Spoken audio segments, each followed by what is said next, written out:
The oldest tablet or inscription mentioning any god is typically considered to be Anu, the sky god, worshipped by the Sumerians in Mesopotamia, modern-day Iraq, around 4000 BCE, 6,000 years ago. Anu was a part of the Sumerian pantheon and later incorporated into the pantheon of other civilizations in the region, such as the Akkadians and Babylonians. And this concept of Anu influences religions in the world right now, today. Islam, Christianity, Judaism, Hinduism, and even Buddhism.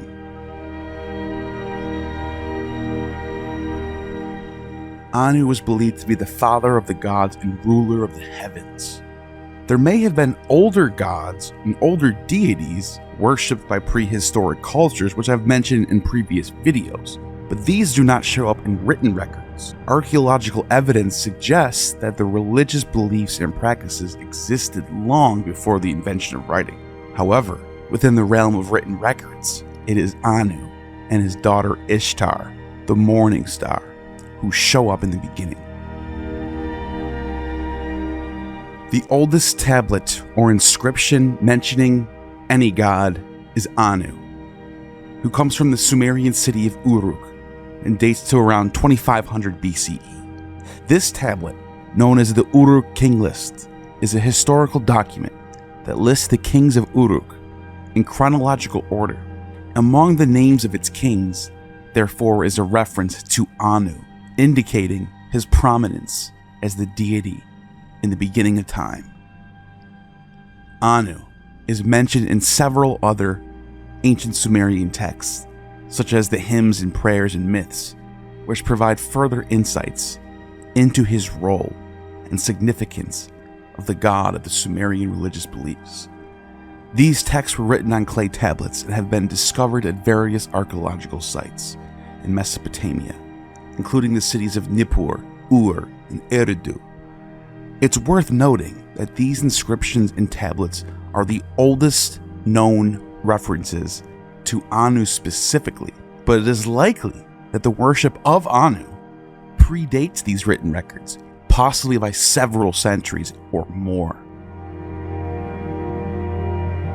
Anu is considered the god of the heavens, and his name translated as sky or firmament, and it comes from the word An, which is represented by a cuneiform logogram that is interchangeable with the word Digir, which means God, and it is theorized that the word An is actually cognate with the Proto-Indo-European root word for one, which is also An or Ein, showing that Anu is the possible proto-monad concept of the one. And what's even more mind-blowing about this is the rarity of common elements between Sumerian languages and Proto-Indo-European languages, mostly separate language families. And when there's a word that is cognate between these two language families, that this is as ancient as we can possibly imagine.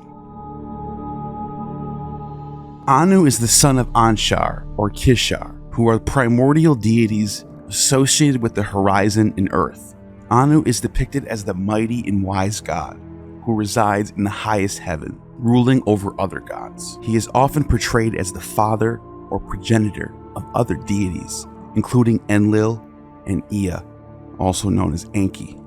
Anu's role as the supreme deity is sometimes overshadowed by other gods, such as Enlil or Marduk, who gained more prominence in later periods.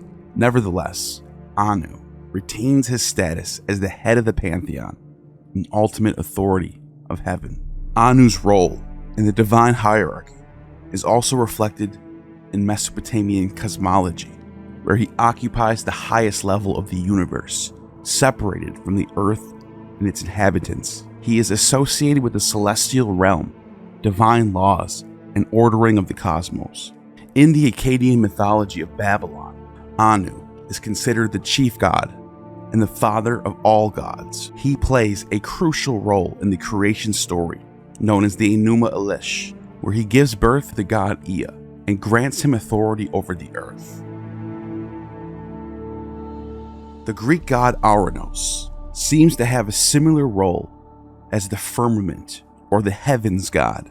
Both Anu and Ouranos are considered to be the personifications of the sky or the firmament, and they're both regarded as sky kings. They are associated with the heavens and are seen as the rulers of the celestial realm. Both Anu and Ouranos are considered to be the primordial deities, existing at the beginning of creation. They are among the earliest divine beings in their respective mythologies. Anu and Ouranos are depicted as fathers of major deities in their pantheons. Anu is the father of Enlil and Ea, while Ouranos is the father of the Titans, including Kronos and Rhea.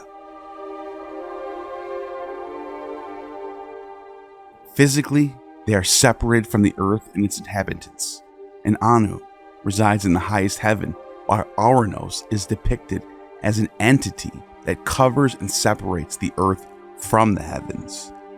These parallels suggest a common theme of a sky king figure with a paternal role and authority in these early mythologies of these early civilizations. Anu is associated with the concept of divine kingship.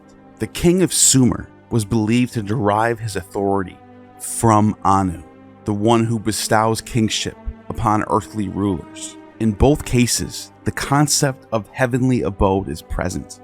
Anu is described as residing in the highest heaven, known as the celestial abode or the heaven of Anu. And the name of Ouranos literally means heaven in Greek.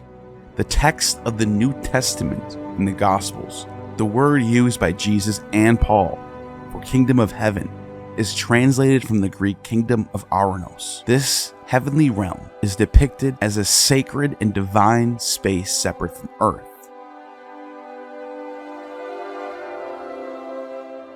Matthew 16:19, I will give to you the keys of the kingdom of the heavens, and whatever, if you might bind on the earth, will be bound in the heavens, and whatever you might loose on the earth will be loosed in the heavens. The phrase for kingdom of heavens in Greek, Basilias ton Ouranon.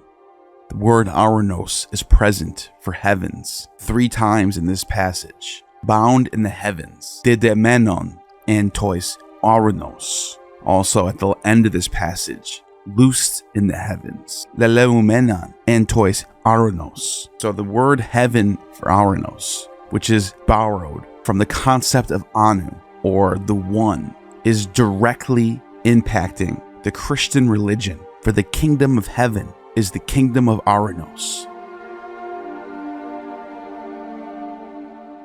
Anu is credited with playing a role in the creation of the universe and the establishment of cosmic order. He is seen as the one who organizes and governs celestial bodies and heavenly cycles. Anu is associated with justice and the establishment of divine laws. He is seen as the ultimate arbiter of justice, ensuring that the order is maintained within the cosmos among the gods. He presides over divine assemblies where decisions and judgments are made.